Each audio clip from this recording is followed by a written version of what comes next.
به نام خدا، دنبال یه تلویزیون جدید تو سال 2025 هستی ولی نمیخواد زیاد هزینه کنی. خب، سامسونگ یه مدل جدید به اسم F6000F رو دقیقاً برای شما معرفی کرده. امروز میخوایم با هم ببینیم این تلویزیون دقیقاً چی تو چنته داره و اصلا برای شما ارزش خرید داره یا نه.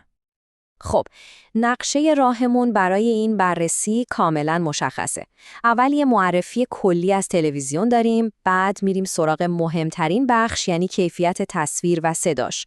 قابلیت‌های هوشمند و پورت‌هاشو بررسی می‌کنیم، بعد میذاریمش کنار رقباش و در آخرم یه جمع‌بندی می‌کنیم که ببینیم این تلویزیون به درد شما میخوره یا نه. سوال اصلی همینه نه؟ آیا واقعاً تو سال 2025 میشه یه تلویزیون خوب با قیمت مناسب پیدا کرد؟ ما فکر میکنیم F6000F یکی از بهترین جوابها برای این سواله. پس بیایید با هم ببینیم چرا. بسیار خوب، بریم سراغ معرفی رسمی. F6000F در واقع یک تلویزیون هوشمند فول HD و اقتصادی از سامسونگ که مونتاژ مصر هست. یعنی هدف اصلیش این بوده که امکانات ضروری رو با کمترین قیمت ممکن به شما بده. یادتون نره که برای دیدن لیست کامل مشخصات فنی و البته بهترین قیمت این مدل همیشه میتونید به وبسایت بانایتی سر بزنید. بیایید یه نگاه سریع به شناسنامه این تلویزیون بندازیم. ببینید وضوحش فول HD هست، طراحی 3 طرف بدون حاشیه قشنگی داره و برای استفاده روزمره مثلا فیلم دیدن یا حتی به عنوان یه مانیتور بزرگ برای کامپیوتر یه گزینه خیلی منطقی و کاربردیه. فقط یادتون باشه اینجا قرار نیست یه هیولای پرچمدار داشته باشیم. تمرکز اصلی روی ارزش خرید بالا بوده. خب، حالا میرسیم به قلب ماجرا برای هر تلویزیونی، کیفیت تصویر و صداش. بیایید ببینیم وقتی جلوی F6000F میشینید و یه فیلم پلی میکنید چه حسی بهتون دست میده. قبل از هر چیزی باید در مورد پنلش صحبت کنیم که از نوع VA هست. این یه نکته فوق‌العاده مهمه که مستقیما روی تجربه شما از تماشای فیلم تأثیر میذاره. حالا شاید بپرسید پنل VA اصلاً چی هست و چه خوبی‌ها و بدیایی داره. ببینید اینجا شما با یه انتخاب مهم روبرو هستید. پنل‌های VA کنتراست بی‌نظیری دارن، یعنی رنگ مشکی رو واقعاً عمیق و جذاب نشون میدن که برای فیلم دیدن توی اتاق تاریک فوق‌العاده است. اما در عوض زاویه دیدشون محدوده، یعنی اگه از بغل به تلویزیون نگاه کنید رنگ‌ها یکم تغییر میکنن. پس برای یه حال بزرگ که همه دور هم جمع میشن شاید ایدئال نباشه.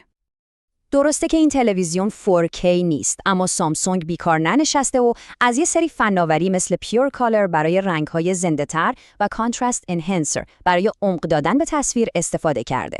همه اینها دست به دست هم میدن تا تصویر فول HD این تلویزیون تا جای ممکن تمیز، شفاف و قابل قبول باشه. یه نکته خیلی مهم در مورد HDR.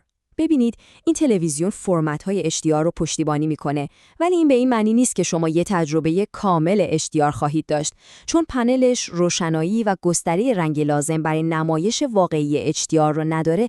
تفاوت خیلی زیادی احساس نمی‌کنید. پس بهتره انتظاراتتون رو در این مورد واقعی نگه دارید. تو بخش صدا، سامسونگ چند تا ویژگی خوب رو برای این مدل اقتصادی در نظر گرفته. مثلا قابلیت OTS Lite سعی میکنه صدا رو به دنبال تصویر روی صفحه حرکت بده، یا Q Symphony که به شما اجازه میده صدای تلویزیون رو با یه ساوندبار سامسونگ ترکیب کنید و صدای قوی تری بگیرید.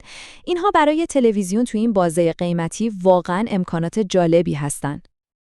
خب از تصویر و صدا که بگذریم میرسیم به بخش هوشمند ماجرا، یعنی سیستم عامل، سرعت کاربری و پورتای تلویزیون. بیایید ببینیم مغز این تلویزیون چطور کار میکنه. یه خبر خیلی خوب اینه که این تلویزیون عین بقیه مدل‌های 2025 سامسونگ به جدیدترین نسخه سیستم عامل تایزن یعنی تایزن 9 مجهزه. این یعنی شما یه رابط کاربری خیلی سریع و روون دارید که کاملاً هوشمنده و از منوی فارسی هم به طور کامل پشتیبانی میکنه. حالا میرسیم به اون سوال مهمی که برای خیلی از کاربرا حیاتیه. تکلیف گیمینگ چی میشه؟ میتونیم کنسول‌های جدیدمون رو به این تلویزیون وصل کنیم و لذت ببریم؟ بذارید خیالتون رو راحت کنم. جواب کوتاه و سریع اینه: نه، این تلویزیون فقط برای بازی‌های معمولی و کنسول‌های قدیمی‌تر خوبه. به هیچ وجه گزینه مناسبی برای کنسول‌های نسل نهمی مثل پلی‌استیشن 5 یا ایکس باکس سری ایکس نیست. دلیلش هم کاملا مشخصه. این تلویزیون پورت HDMI 2 ممیز 1 نداره. از قابلیت‌های مهمی مثل VRR که جلوی بریده شدن تصویر رو میگیره یا ALM که تأخیر رو کم میکنه پشتیبانی نمیکنه.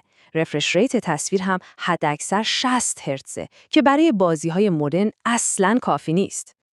اما یه نکته مثبت اینه که سامسونگ حتی روی این مدل اقتصادی هم از سیستم امنیتی ناکس استفاده کرده. این یعنی خیالتون راحته که اطلاعات شخصی و رمزهای عبورتون توسط چند لایه امنیتی محافظت میشن و حریم خصوصیتتون حفظ میشه. خب، هیچ خریدی بدون مقایسه کردن کامل نمیشه. بیاید F6000F رو بذاریم کنار مدل بالاتر از خودش، یعنی U8000F و یه رقیب جدی از LG تا ببینیم در عمل چه حرفی برای گفتن داره. یادتون باشه اینجور مقایسه‌های دقیق رو همیشه میتونید تو سایت بان آیتی پیدا کنید تا با چشم باز انتخاب کنید. این جدول همه چیز رو روشن میکنه. ببینید بزرگترین تفاوت تو وضوح تصویره. دو مدل دیگه 4K هستن. بعدش میرسیم به پنل که مدل LG ADS هست و زاویه دید بهتری داره. و در نهایت ویژگی‌های گیمینگ مثل VRR که فقط تو مدل‌های گرونتر پیدا میشه و باعث میشه بازی خیلی روونتر اجرا بشه. پس اگه بخوایم خلاصه کنیم، اگه بودجه‌تون اجازه میده، سامسونگ U8000F به شما کیفیت 4K میده. اگه هم زاویه دید براتون از همه چیز مهمتره، مثلا برای یه پذیرایی بزرگ، مدل LG با پنل ADS گزینه بهتریه.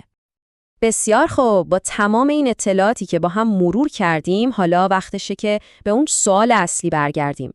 بالاخره سامسونگ F6000F به درد شما میخوره یا نه؟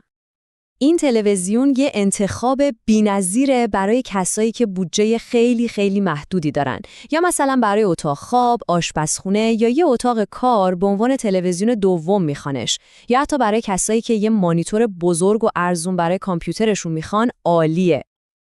اما در مقابل اگه یه گیمر حرفه‌ای هستید، اگه کیفیت تصویر 4K و HDR براتون خیلی مهمه، یا اگه تلویزیون رو برای یه سالن پذیرایی بزرگ میخواید که زاویه دید حیاتیه، بهتره از این مدل دوری کنید و بودجه‌تون رو برای یه مدل بالاتر نگه دارید. در نهایت F6000F یه تلویزیون هوشمند و کاررااندازه که خودش هم میدونه محدودیتاش چیه. برای کاربر مناسب یه خرید فوق‌العاده با ارزشه. اگه بعد از این بررسی فکر می‌کنید این تلویزیون دقیقاً همونیه که می‌خواید، فراموش نکنید که ما تو بان آیتی همیشه تلاش می‌کنیم این محصولات رو با بهترین قیمت و کاملترین مشخصات در اختیار شما قرار بدیم. و به عنوان حرف آخر این سوال رو از خودتون بپرسید. موقع خرید یه تلویزیون جدید چقدر به بودجه امروزتون پایبندید و چقدر به فکر فناوری‌های فردا هستید؟ جواب شما به این سوال بهترین راهنما برای خریدتون خواهد بود.